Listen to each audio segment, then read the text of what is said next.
जय श्री श्याम किसान साथियों, मैं मनीष कुमार नागर स्वागत करता हूं आपके अपने चैनल कोटा मंडी में।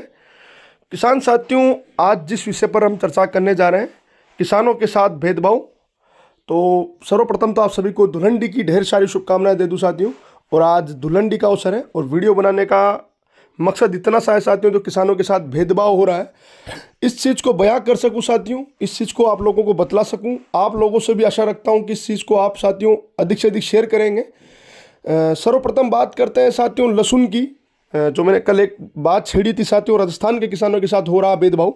तो साथियों कहने का सिर्फ भाव तो इतना सा था कि समस्त किसानों को वाजिब भाव लहसुन का मिलना चाहिए। अब साथियों आप बताएं कि गलत था क्या उसमें? कुछ वाजिब हो सकता है साथियों, कुछ हो जाता है कई बार किसान साथियों, शब्द चयन थोड़ा सा गलत हो जाता है, तो हो सकता है वो चीज़ मैं स्वीकार करता हूँ।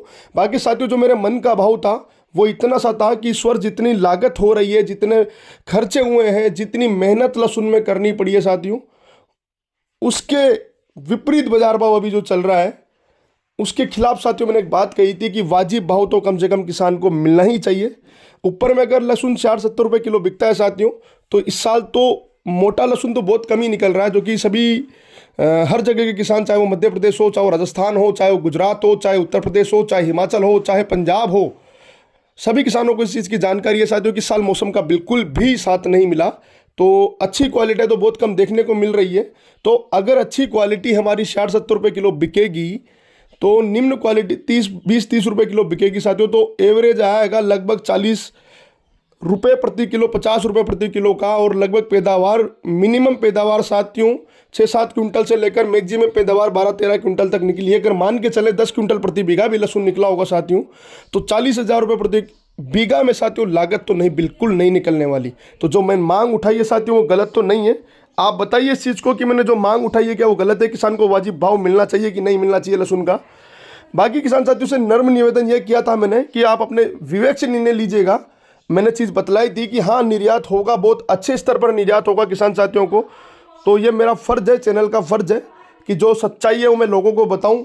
बाकी कई किसान साथियों के कमेंट भी आए कि अगर बाजार भाव कम हो जाता है तो क्या होगा, ये होगा वो होगा। तो साथियों मैंने एक बात कही थी, आप अपने स्वयं के हिसाब से निर्णय लिए। अगर आप इस भाव से संतुष्ट है साथियों तो माल को बेचिए, कोई दिक्कत नहीं है। मैंने ये चीज़ कहा है कि अगर बाजार भाव 60 से 70 रुपये किलो ऊपर में आ जाते हैं तो आप सोचने पे मजबूर हो जाइएगा कि हमें क्या करना चाहिए। लागत नहीं निकलेगी, और जब किसान की लागत नहीं निकलेगी साथियों तो ये बिल्कुल वाजिब है कि मैं आवाज़ उठाऊंगा साथियों। ऐसा नहीं है कि मैंने लहसुन के लिए ही कहा है, मैंने सोयाबीन सरसों के लिए भी कहा है कि सोयाबीन सरसों का दाम जो चल रहा है एमएसपी से कम चल रहा है साथियों। मुझे उस समय सरकार के विरोध में बोलना पड़ा था, तो मैं बोला भी था, लेकिन कहीं आप लोगों का समर्थन उस समय नहीं मिला। कल वाला जो वीडियो था साथियों जिसमें मैंने कहा था राजस्थान के साथ हो रहा भेदभाव, तो मैंने इसी वजह से कहा था कि जब राजस्थान की आवक आ रही है उस समय बाजार भाव कम हो रहे हैं, तो किसान को कम से कम वाजिब दाम मिलना चाहिए। अगर दाम मिलेगा साथियों तभी हमारा किसान समृद्ध बन पाएगा। क्योंकि ये कुछ साल, ये पिछला साल जो निकला, इस साल काफ़ी अच्छा लहसुन का भाव रहा, और उम्मीद रखता हूँ साथियों ये साल भी काफ़ी बेहतर रहे। और मेरा फ़र्ज़ बनता है जब बाज़ार भाव कम होंगे तो मैं अपने चैनल के माध्यम से आवाज़ उठाऊंगा। हालांकि साथियों मेरे कहने से तो बाज़ार चलेगा नहीं, मुझे पता है बाज़ार डिमांड और सप्लाई पे ही चलेगा। और कुछ व्यक्ति जो है साथियों उनको तो मैं सभी कभी संतुष्ट कर नहीं पाऊंगा, क्योंकि आज का युग तो ऐसा है, कलयुग है बिल्कुल। मेरे बड़े भैया ने, जिन्होंने मुझे एक बात बतलाई थी एक शिक्षा दी थी साथियों, कि इस ज़माने में मनीष भाई अगर तू गर्दन भी कटवाएगा ना तो लोग यही बोलेंगे कि थोड़ी सी टेढ़ी कटी है भाई। तो बाकी ठीक है जो भी है, लेकिन मेरा फ़र्ज़ है साथियों जब वाजिब दाम किसान को मिलना चाहिए। अगर बाज़ार भाव थोड़े कम होते हैं तो किसान को अपने विवेक से निर्णय ले लेना चाहिए। मैं बिल्कुल भी नहीं कहूँगा साथियों कि आगे बाज़ार की दशा और दिशा क्या होने वाली है, क्योंकि आप सभी जागरूक किसान हैं, आप सभी यूट्यूब चलाते हैं, आप सभी सोशल मीडिया पर एक्टिव हैं, आप सभी को न्यूज़ होगी। और मेरा फ़र्ज़ इतना सा है जो मैंने बताया आपको, इस साल निर्यात बहुत बेहतर होगा साथियों, कोई डरने वाली बात नहीं है कहीं से कहीं तक। बहुत अच्छा सुनहरा साल है, क्योंकि पैदावार कम है, निर्यात होगा। तो सिर्फ अनुमान लगाया जा सकता है साथियों, बिल्कुल कन्फर्म मैं भगवान नहीं हूँ। तो मैं बिल्कुल इतना कंफर्म तो नहीं कर सकता कि बाजार भाव क्या चलेंगे, क्या आगे होने वाला है, लेकिन अनुमान लगाया जा सकता है।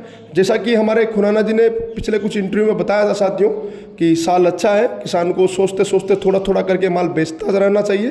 तो उनकी बात से मार्गदर्शन लेकर साथियों आपको बता रहा हूँ कि इस वर्ष भी काफ़ी अच्छा साल होगा। अपने माल को पूरा एक साथ ना बेचकर थोड़ा थोड़ा करते हुए मंडियों में लाएं ताकि बाजार स्टेबल रहे, डिमांड सप्लाई स्टेबल रहे और समस्त किसानों का भला हो सके, ऐसा मेरा मकसद था।